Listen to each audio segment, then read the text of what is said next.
Hola, te invitamos a compartir el estudio de la Palabra de Dios dada hoy por la hermana Mónica Díaz.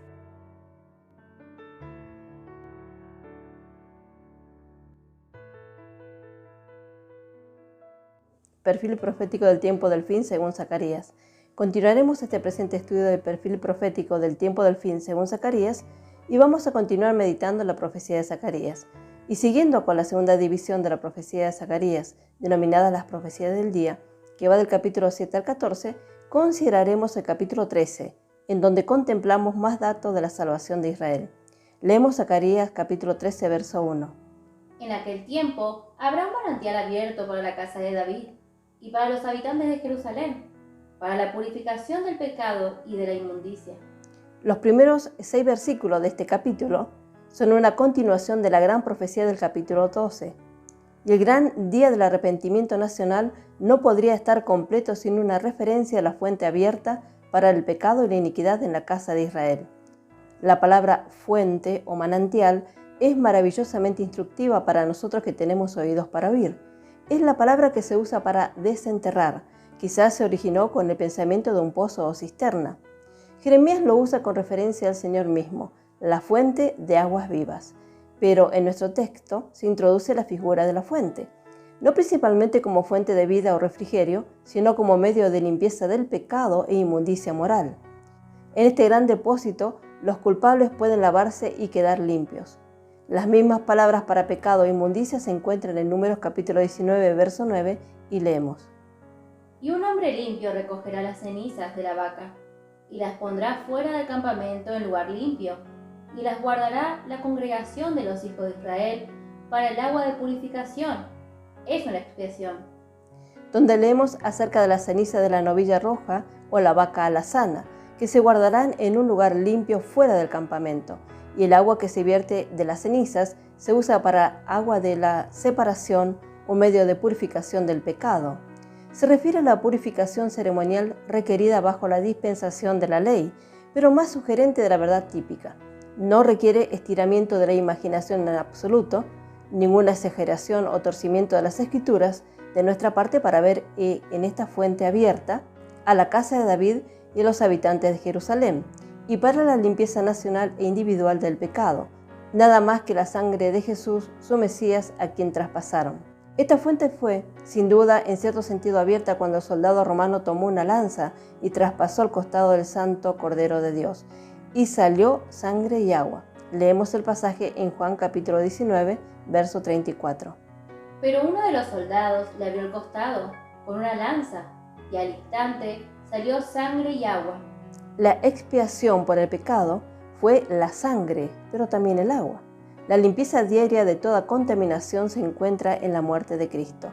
De Él, como la roca hendida, fluyen las corrientes de curación, sanidad, tanto espiritual como física. Es la sangre que es el fundamento de la salvación, la sangre que expía el pecado y reconcilia al hombre con Dios. Pero es el hecho de su vida con la que estamos en deuda para nuestra limpieza diaria. El que es lavado no necesita ser lavado nuevamente, pero necesita el lavamiento diario de sus pies, según nos dice Juan capítulo 13, verso 10 del griego. Y leemos en la versión actual. Jesús le dijo: el que está lavado no necesita sino lavarse los pies, pues está todo limpio, y vosotros limpios estáis, aunque no todos. Israel aún debe mirar a aquel a quien traspasaron, y entonces la fuente será vista y apreciada. Experimentarán en ese día la maravillosa y eterna eficacia de la sangre de Jesús, su Mesías e Hijo de Dios que limpia de todo pecado. Su sangre estará entonces sobre ellos en un sentido muy diferente y bendito.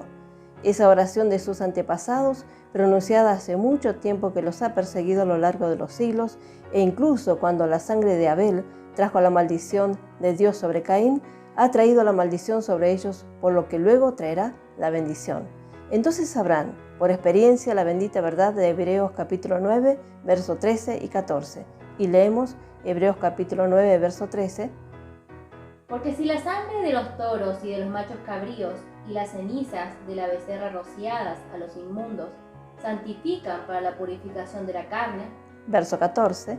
¿cuánto más la sangre de Cristo, el cual mediante el Espíritu Eterno se ofreció a sí mismo sin mancha a Dios, limpiará vuestras conciencias de obras muertas para que sirváis al Dios vivo. Alguien puede objetar y decir que la profecía de Zacarías dice que en ese día de la restauración nacional se abrirá la fuente del pecado y de la inmundicia, mientras que Cristo fue crucificado hace 21 siglos. Como respuesta, declaramos que será en ese día futuro cuando los meritorios efectos de la fuente abierta del Gólgota estarán abiertos para ellos. Como nación, sus ojos se han cerrado, no pueden ver la corriente de limpieza hasta que llegue el momento oportuno. Pablo, en su maldición hacia el falso profeta Elimas, el hechicero, nos da el tipo de la ceguera que ha caído sobre la nación. Leemos en Romanos capítulo 11, verso 25. Porque no quiero, hermanos, que ignoréis este misterio, para que no seáis arrogantes en cuanto a vosotros mismos, que ha acontecido a Israel endurecimiento en parte, hasta que haya entrado la plenitud de los gentiles. Romanos 11, 26. Y luego todo Israel será salvo, como está escrito: vendrá de Sión el libertador, que apartará de Jacob la impiedad. La fuente limpiadora del pecado se abrió una vez para siempre cuando el Cordero de Dios fue inmolado. Pero el pecador realmente contempla que fluye en el día en que sus ojos se abren al verdadero significado de la gran redención del Calvario, cuando el Espíritu de Dios aplica la sangre de Jesús a su propia necesidad individual. Así será en el caso de Israel a nivel nacional. Entonces se abrirá la fuente a la casa de David y a los habitantes de Jerusalén.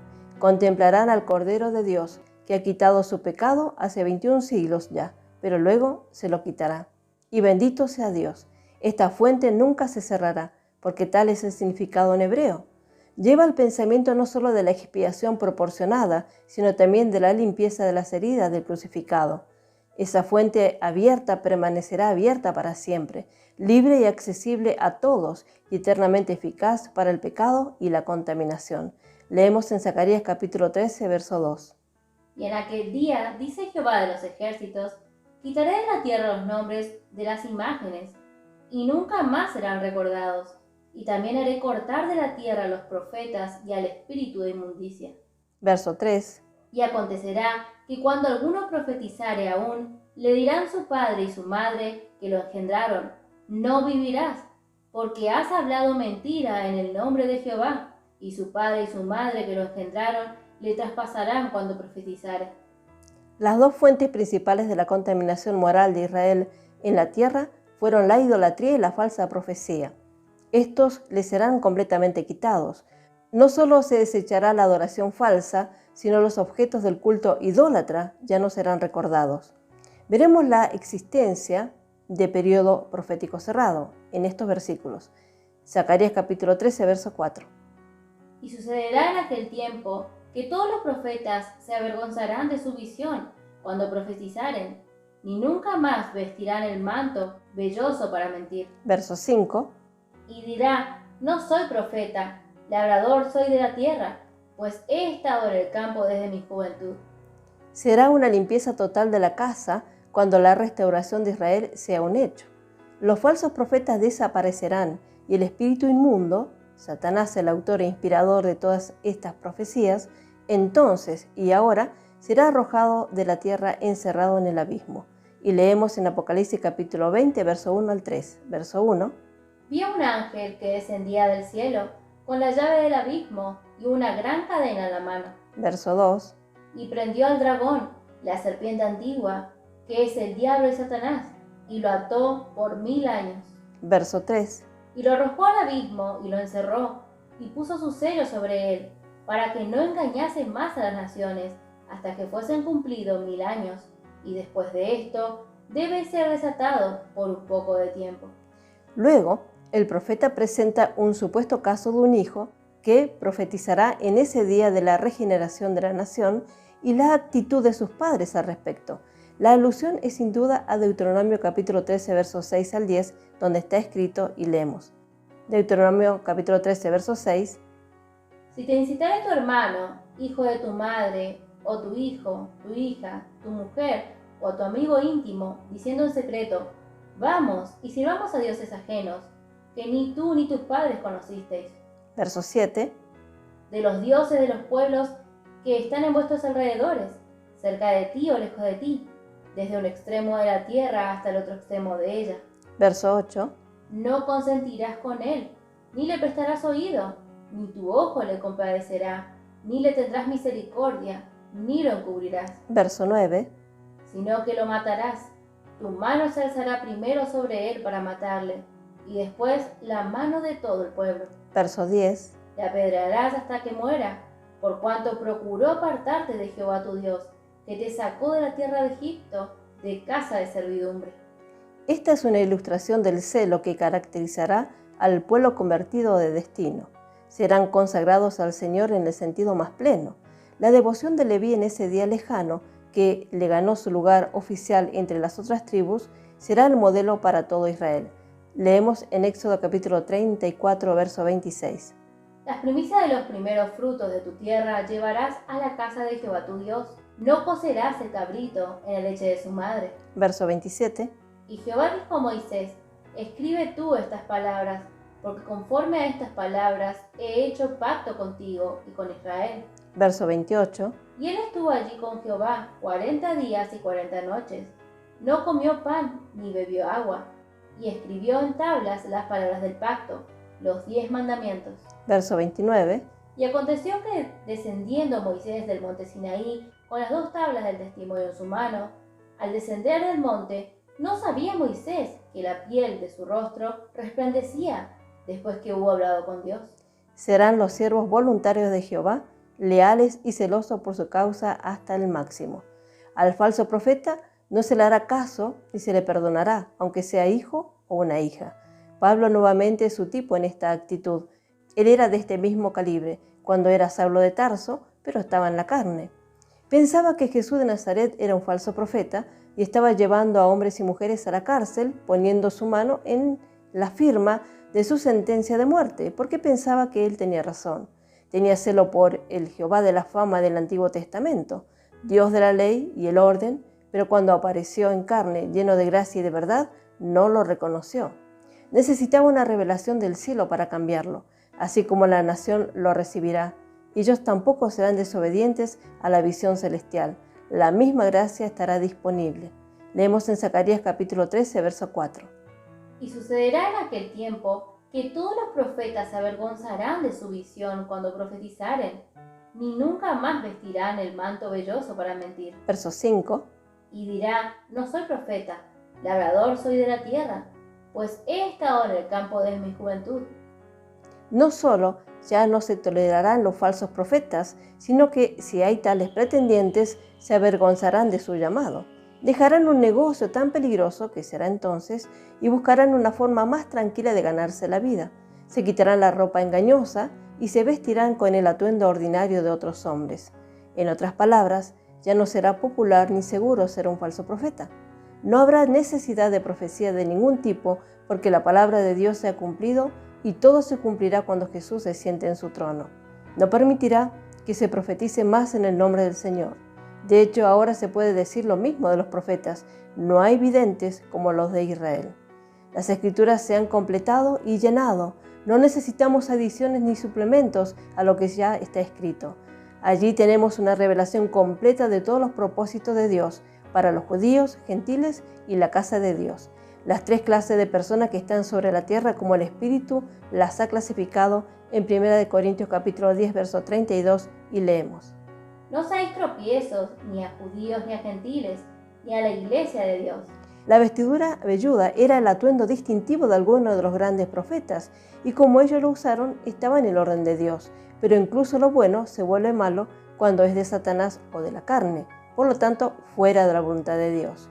Los mensajeros de Ocosías describieron a Elías, el poderoso profeta de Israel, como un hombre velludo, con un cinto de cuero alrededor de sus lomos. Leemos 2 de Reyes, capítulo 1, verso 8. Y ellos le respondieron: un varón que tenía vestido de pelo, y ceñía sus lomos con un cinturón de cuero. Entonces él le dijo: es Elías, tisbita. Siguió un curso de vida conforme a la tosca vestimenta. Su frugalidad en la vida y la vestimenta siempre marcó a los verdaderos profetas, pero en el caso de los falsos profetas, el vestido tosco se usó como un manto de hipocresía. Se usaba para engañar, exteriormente vestidos como verdaderos profetas de Dios, interiormente Eran como lobos rapaces que buscaban desgajar y desgarrar el rebaño. Esta es la misma condición que se da religiosamente en la actualidad. Abundan los falsos profetas. Los mismos estarán en la mayoría de los 7 de los tiempos profetizados que aún están ante los judíos. Estos últimos estarán en contraste y en oposición a los verdaderos profetas. Especialmente se escucha su voz en negación de las palabras de los 2 testigos destacados en Jerusalén, como se ve en Apocalipsis capítulo 11. Los falsos profetas engañarán al pueblo de Israel, harán que vuelvan a la idolatría. El espíritu inmundo que fue expulsado volverá de nuevo con otros 7 parientes y encontrará la casa barrida y adornada, o adornada con justicia propia y autosatisfacción complaciente. Entrarán y habitarán allí, de modo que el último estado de Israel será peor que el primero. Esto le sucederá a esa generación malvada de esos 7 años. Leemos en Mateo capítulo 12, verso 43 al 45. Verso 42 primeramente. La reina del sur se levantará en el juicio con esta generación y la condenará, porque ella vino de los confines de la tierra para oír la sabiduría de Salomón, y he aquí más que Salomón en este lugar. Verso 43. Cuando el espíritu inmundo sale del hombre, anda por lugares secos, buscando reposo, y no lo halla. Verso 44. Entonces dice: volveré a mi casa de donde salí, y cuando llega, la halla desocupada, barrida y adornada. Verso 45. Entonces va y toma consigo otros 7 espíritus peores que él, y entrados moran allí, y el postrer estado de aquel hombre viene a ser peor que el primero. Así también acontecerá a esta mala generación. Y también leemos en Apocalipsis capítulo 13, verso 12 al 17, en donde tenemos la clave de la situación y la conexión entre la idolatría y los falsos profetas. Verso 12.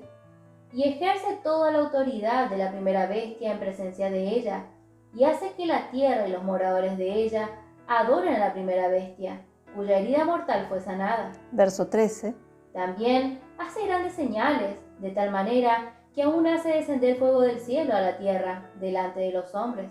Verso 14. Y engaña a los moradores de la tierra con las señales que se le ha permitido hacer en presencia de la bestia, mandando a los moradores de la tierra que le hagan imagen a la bestia que tiene la herida de espada y vivió. Verso 15. Y se le permitió infundir aliento a la imagen de la bestia para que la imagen hablase e hiciese matar a todo el que no la adorase. Verso 16. Y hacía que a todos, pequeños y grandes, ricos y pobres, libres y esclavos, se les pusiese una marca en la mano derecha o en la frente. Verso 17. Y que ninguno pudiese comprar ni vender, sino el que tuviese la marca o el nombre de la bestia o el número de su nombre. Porque la idolatría especial manifestada en esos días será el culto a la imagen, la adoración de la primera bestia o el rey del imperio mundial que estará en el poder en ese día. Y será la segunda bestia, el falso profeta, quien será el instigador de esta idolatría. Y no solo los judíos adorarán esa imagen. Leemos Apocalipsis capítulo 13, verso 8. Y la adoraron todos los moradores de la tierra, cuyos nombres no estaban escritos en el libro de la vida del Cordero, que fue inmolado desde el principio del mundo. Ambos hombres malvados son vistos como bestias salvajes bajo la lente de Jehová. Son falsificaciones de Cristo, el primero como rey y el segundo como profeta. Son anticristo, contra Cristo, opuestos a él en todos los sentidos. Pero es especialmente el falso profeta de quien hay una simple pista aquí en nuestro capítulo de estudio. Se le ve como en contraste con Cristo, el verdadero profeta, aunque ni siquiera él se manifestará en este oficio en su segunda venida. Eso ya es pasado. Él dirá: no soy un profeta, soy un labrador o un siervo, un esclavo, como lo implica el versículo 5. Entonces se hace evidente el significado de la siguiente cita. Leemos Zacarías capítulo 13, verso 5. Y dirá: no soy profeta, labrador soy de la tierra, pues he estado en el campo desde mi juventud. Veamos de cerca al pastor de la matanza. Leemos Zacarías capítulo 13, verso 6. Y le preguntarán: ¿qué heridas son estas en tus manos? Y él responderá: con ellas fui herido en la casa de mis amigos. Los comentaristas de esta profecía generalmente la refieren al anticristo, pero si bien es cierto, el falso rey será herido y morirá como una imitación de Cristo. Sin embargo, aquí está a la vista el profeta en el lugar del rey. No se nos dice en ninguna parte que el profeta falso está herido. Por lo tanto, solo podemos inferir que estas palabras son del verdadero profeta, incluso si el contexto parece probarlo, porque no puede haber controversia en cuanto al siguiente versículo. Leemos Zacarías capítulo 13, verso 7. Levántate, oh espada, contra el pastor, y contra el hombre compañero mío, dice Jehová de los ejércitos. Hiera al pastor, y serán dispersadas las ovejas, y haré volver mi mano contra los pequeñitos. En esto se revela la manera de su herida. Fue en la voluntad y el propósito de Dios que Cristo fuese crucificado. El Espíritu nos muestra aquel que fue herido en la casa de sus amigos, herido hasta la muerte por su propio pueblo, los judíos. Ellos no reconocieron la imagen del Dios invisible y lo acusaron de blasfemia, porque él declaró que él da un toque en su nombre como uno igual a Dios. Y sin embargo, este terrible crimen es visto en nuestro pasaje aquí como un acto de Dios para hacer de su muerte una ofrenda por el pecado. Leemos en el capítulo de la gran expiación en Isaías capítulo 53 que agradó a Jehová herirlo y lo ha hecho sufrir, etc. Fue llevado como un cordero al matadero por mano de un hombre, pero le fue permitido, o más bien querido por el Señor. La malicia y la inhumanidad humanas no pueden hacer ni más ni menos que el consejo y el poder de Jehová ordenado que se cumpla. Se decretó que el Hijo del Hombre debía morir por la redención de la humanidad. En nuestra próxima emisión seguiremos con la ayuda del Señor contemplando este tema y veremos en detalle este gran pasaje. Que el Señor bendiga grandemente a cada uno. Hola, los saludamos de parte del canal El Evangelio de la Gloria. Los invitamos a suscribirse a nuestro canal de YouTube y activar la campanita de notificaciones para que les llegue toda la nueva info a medida que subimos cada video. Dios les bendiga ricamente.